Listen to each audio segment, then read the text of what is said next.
你知唔知 email 入邊 at 呢個符號係點嚟嘅咧？因為 at 咧個形狀好似一隻耳朵咁樣，所以寓意係聆聽咁解。第二個會用佢咧，就純粹因為咧佢喺 keyboard 上面使用率極少，所以肯定咧就唔會造成混淆嘅情況。呢個一定唔係。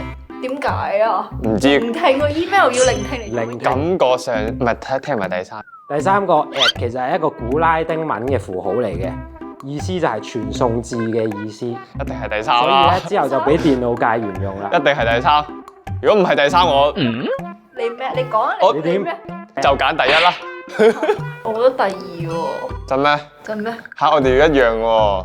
我想要第三喎。第三啊！第三三。好，古拉丁符號係錯嘅。井啊，例如波浪號啊嗰啲，你成日用咩？好的，波浪號。你夠可以用顏文字 at_at 咯。邊個會用？我會用咯。代溝出現代溝。